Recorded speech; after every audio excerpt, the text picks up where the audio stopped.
Howdy YouTube, this is Charles from our Tiny Cabin Project, and you guys are probably wondering where Jon's at. Breaker 3-5, this is John Boy. Danger Mouse, do you copy? Danger Mouse, are you there? John Boy, this is Danger Mouse. I read you loud and clear. Good to hear you, Danger Mouse. What's the plan for today? Well, I think we're going to head on down to the cabin and see where we're going to put the cast iron stove, and then I think we're going to see where we're going to put the buffet slash makeshift little countertop that we're going to put in, and possibly maybe get that refinished. That sounds super awesome. I got superhero Princess Frostbite sitting in my car, and we're waiting to meet you down there, and hopefully we're going to have a lot of YouTube followers watching along the way. Alright guys, you're going to want to stay tuned for this episode because we got some really cool stuff coming. As you probably gathered, we're heading down to the tiny house and we're going to drop some stuff off to get it out of our living room of our city house. And so let's get her started. Alright, see you down there.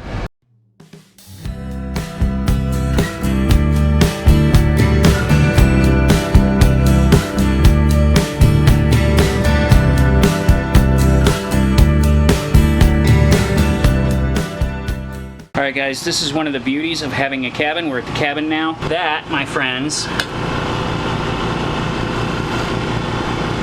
is a spider. Alright, we're gonna go ahead and let him go. Alright, YouTubes, we're at the cabin. Hey guys. And I'll show you some of what we brought out here this time. So, that is the cast iron stove. Now, of course, when we go to install it, it won't be as close to the wall, of course, for clearances. But for right now, this is where we have it, just to keep it out of the way.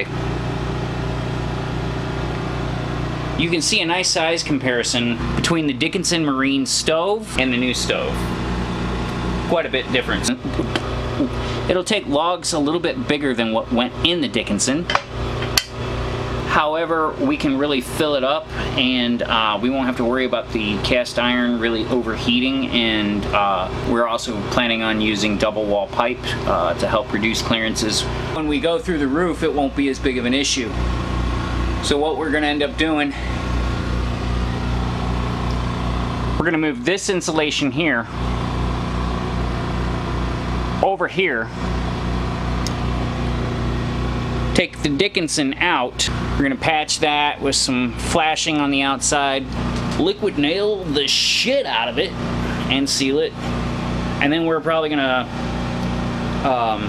bolt a piece of plywood to it, and then like glue like a gargoyle on it and spray paint it like some metallic color to look cool. Yeah. And then John's gonna show you what else we brought out to the cabin this visit. So you guys know that we're pretty much into the thrifting. So Charles was out about a month ago and found this little, I'd call it like a kitchen counter set. It's a buffet? Yeah, like a buffet, which is pretty cool. They had it, I guess, repainted black around the body and then kept the brown, which kind of works out. Gives us a lot of storage. So we've got our plates and cups and utensils and spices in there. And we shut that up.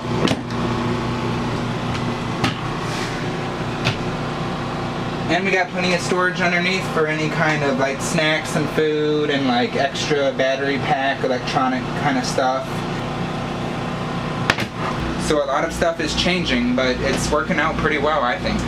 I was concerned if we were going to be able to fit everything in here, and I'm thinking even once we have the fireplace installed, we could put a small bistro set inside the cabin to have a nice place to sit and eat when we're in the cabin. We had one of those tables that fold down. I don't know if we'll bring that back out and reinstall it, or if we will just go with like a little round bistro table that we could move outside if we wanted to, because the folding tables, as cool as they are, they actually take up quite a bit of space. You wouldn't think they do, but they actually do take up quite a bit of space, and they're limiting in the fact that they're a permanent fixture. So If you want to set the table up someplace else, you can't do that. So being able to move furniture around is nice. That and that table was never really level. It always had a slight kilter on it for some reason because it's that prefab IKEA type furniture. I will say this much, it was made out of bamboo, so it was nice wood, but it wasn't really conducive to what we were trying to go for. And our inside floor plan downstairs is 8 foot by 12 foot. So this is a micro tiny house. And the idea of even trying to have a kitchen in here was a bad idea to begin with. So probably on our next visit I'll start framing out the porch to have the indoor-outdoor kitchen on the front porch. So we're gonna finish unloading what we brought for this visit. We're not really planning on doing a lot of work this visit. We were talking about possibly refinishing or at least sanding this down this weekend. I don't know that we're gonna mess with it. I think it's pretty country chic. Shabby chic. Shabby chic. Shabby. Shabby chic. Yeah, S-H-A-B-B. Why? Chic. Not like the band. But we did see them when we went to go see Cher.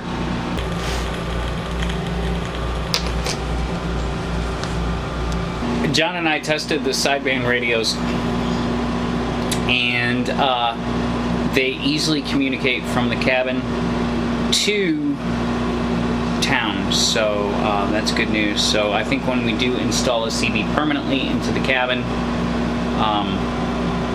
it's going to be a sideband because it's so much better.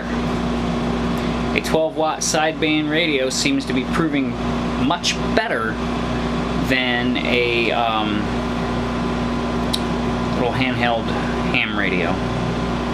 So the sideband has the benefit of also switching over to AM.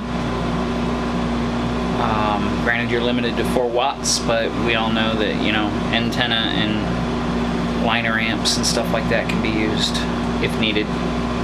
But I'm pretty impressed with the capabilities of the sideband radio, especially in the Ozark Mountains, because you've got every so many feet of holler, so the signal's got to be bouncing around everywhere. So it seems to work. So cool. I love you. Sit.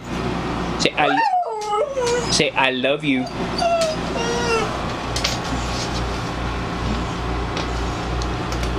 Bonk. And she's down. Be interesting to see what she's like when we take her to Washington. Apologize for any background noise. In the background, we do have the generator going. Another thing we picked up for about $14-15. Whoa! Almost broke my neck. Another thing we picked up for about $14-15 was this little bitty portable grill. Summer is here in the Ozarks of Missouri. There's our lovely Indian trail tree. Had a lot of people say that this isn't a trail tree. It's too small to be a trail tree. But you know what? We're on top of a mountain that is nothing but rock. And all the trees up here are pretty small. They're very dwarfed. And a lot of that has to do with root binding. This is what the ground looks like. It's boulders, quartz crystal. It's a mountain, people. And even if it's not an Indian trail tree, to us it's an Indian trail tree. Or maybe it's just a crooked tree. I don't know. Either way, I love it. So, I got some deck wood. And over here I'm gonna build a nice little 10 foot by 10 foot deck. And that's where we'll put our dining room. That's what we'll put our dining room table on, to have like a little level spot. John's back from the stove. Don't hit my car. Don't you hit my car. He almost hit my car. Let's go see what he got. Hello? So have I got a story for you and our YouTube people? Oh, okay. Did you turn your radio off? Yeah, Watch your step. I did get you a piece of pizza. Oh, you didn't get a piece of pizza? It's in my tummy. I got a piece of pizza, Yeah, and I you still got want a pizza. salmon. Well, the sandwiches are in the cooler. I made crab salad. So, get this. I don't know if he told you guys yet, but we're testing out our CB radios, and I'm driving down from the cabin, and I'm going all the way down to the main town. Now, I'm not going to tell you where we're at, but how many miles do you think that is from here to Casey's?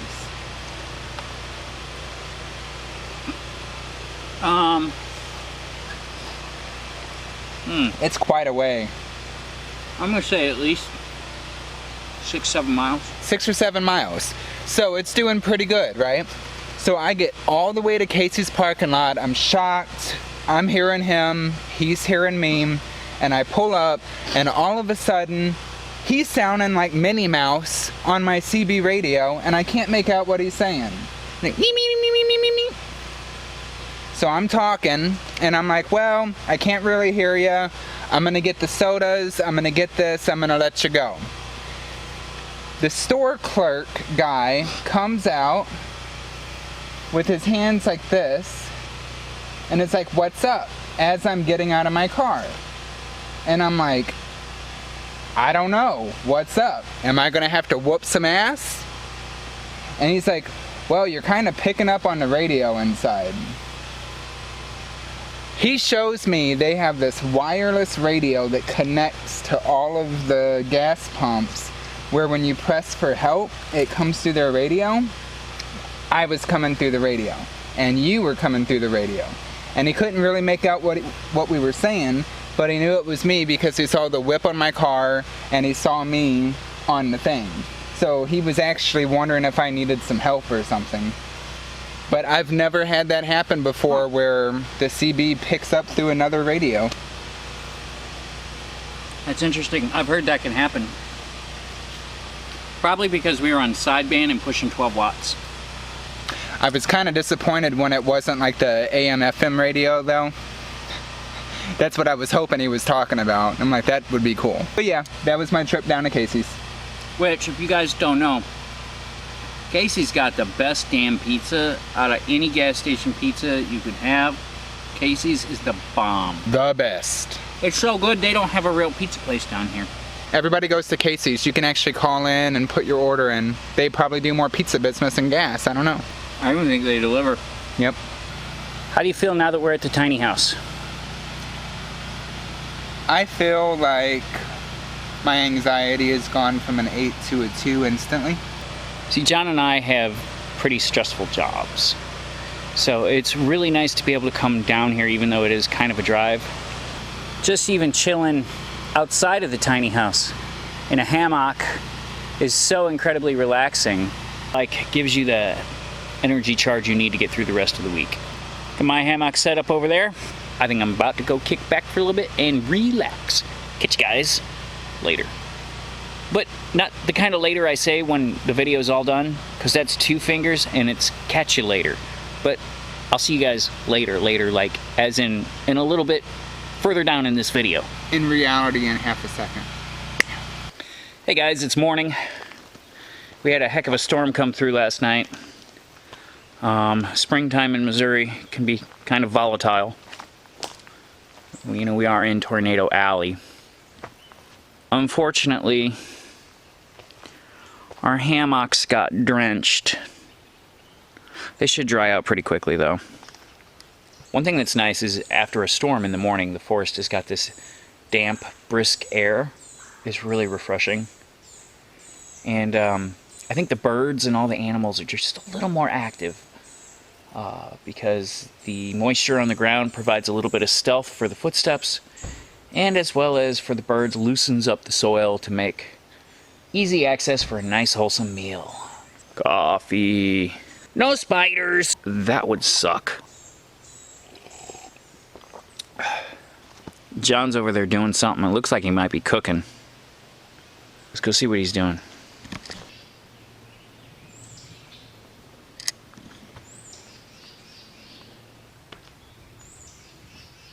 Alright guys, I want to share you in on a little bit of a secret. This is exactly how dumb Princess Frostbite is. We love her to death, but I've said many times before, she's the dumbest dog. Princess Frostbite, chilling in the rain, stuck. He's literally stuck on a leaf. Jon pointed it out. Yeah, on a leaf. I don't know how she can manage to get tangled up on a leaf. Frostbite. Are you afraid to hurt the leaf, Princess? Well, the other day she was out here and she was just, one of these sticks, she was eating a stick. And I'm like, since when does Princess Frostbite eat sticks? I don't know. She sure won't go fetch one. But she looks so precious in her camo. She's a prepper puppy. And yes, she has her own bug out bag. Coffee. Well, our organization skills in 96 square feet is getting a little better. But I think that's what we're at. It's like 96, 97 square feet downstairs. Including the upstairs is, I think, 119. But we're really coming along. We've got insulation installed. We've got that old kitchen counter thing ripped out. We've got the new furniture in there. This, you guys have already seen this, but it's just, I don't know. Give you an idea, when I build the kitchen countertop in here, as you can see, I got this cooler right here. It's actually going to fit underneath it, and there's going to be enough room to where you can open and close it. So then the cooler will live outside underneath the kitchen countertop, which will go from here across. And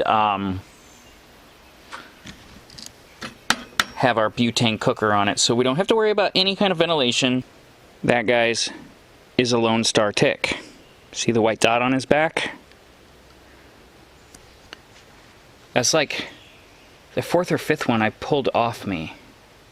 And they never really used to be in this area. And I know they're a tick of concern, so that really sucks. Now, one thing we did learn, I used DEET, and Jon used... I used vetiver and chamomile essential oil. And he's had less ticks on him this go around than I did.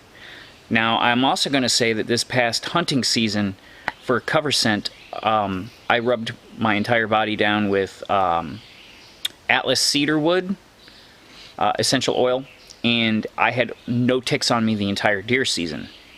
With that being said, I'm thinking possibly maybe above and beyond the concentrated fragrance of the essential oils, that perhaps maybe, now I'm hypothesizing here, that maybe that the oil makes your skin too slippery for the tick's little claws of death to grasp you. I think it's the scent. What do you guys think? Leave a comment below. Let us know what you think. Do you think it's the scent or the oiliness of the essential oil that keeps the ticks off you? See, she's unstuck now. She's just too stupid to even realize that she's unstuck.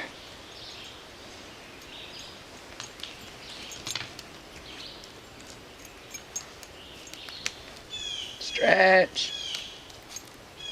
Stretch the other way. Yeah, we don't let her off the lead ever, because she is a husky and she will run, and then she's either going to think it's a game or she's going to think she's in trouble and not want to come.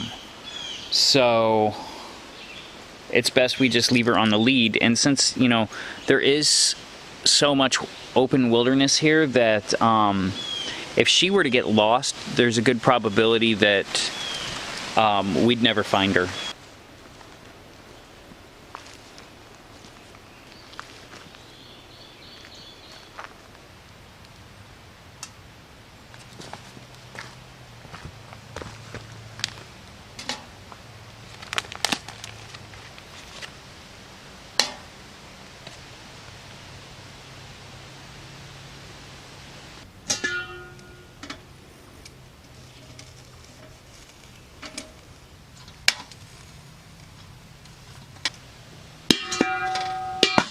You could easily do dinner for 2 or 3 on that.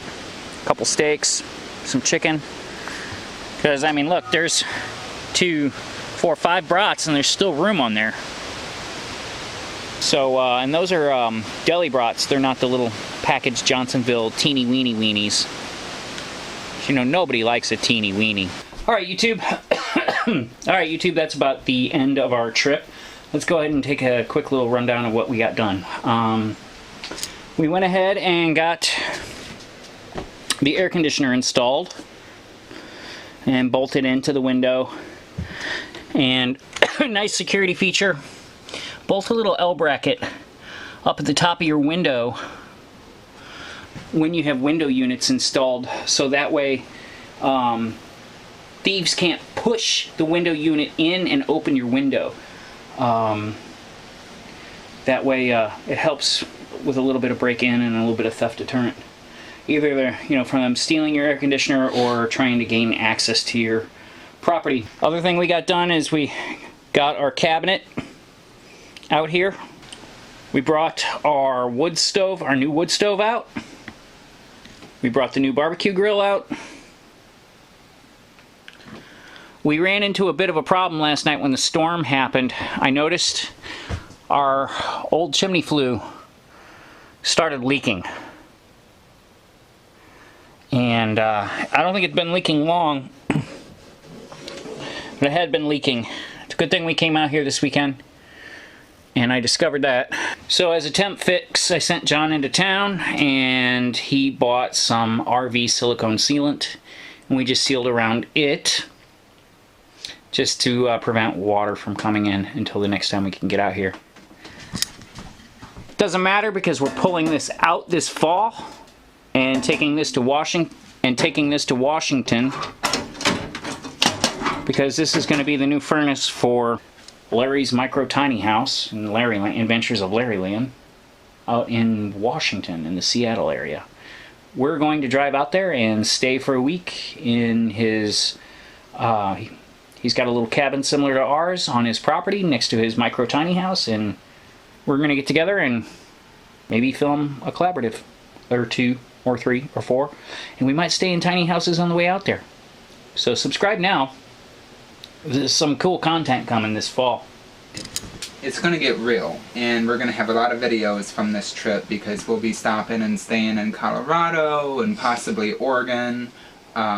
So there should be some pretty cool content for you guys coming up. I got an email today from Janet, our Serenity Homestead, and she's going to be coming up to St. Louis and she wants to meet us, so we're going to do a little meetup with them and maybe film that. Let's show you what we did out here. With some of the leftover sealant, we went ahead and sealed up the windows. We went ahead and sealed around that. Like I said, that's not going to be a functional flue anymore. So before you all go freaking out about, oh, that's not flame proof, da da da da da, this is coming out. This is just a quick fix, so that way it doesn't leak all over our cabin. Our second quick fix. Boom! Oh yeah, the screen to the window, we just set this on top of our rain barrel to keep some of the stuff and critters out of it, because last time we came out here, yeah, the rain barrel was full, but there was a dead rat inside of it that I guess went to get a drink and fell in and met his demise. And Jon said no more rat stew, so this keeps that covered. And yeah, there's some soot in there, but we threw some chlorine in there, and hopefully that'll help decompose any of the leaves and keep any smell down. There's no bugs in there, no mosquito larvae. The water is pretty clear. That's not drinking water or anything like that. That's going to be solely for washing dishes and taking showers. We're going to finish getting packed up here, and this is Charles. This is Jon. And Princess Frostbite.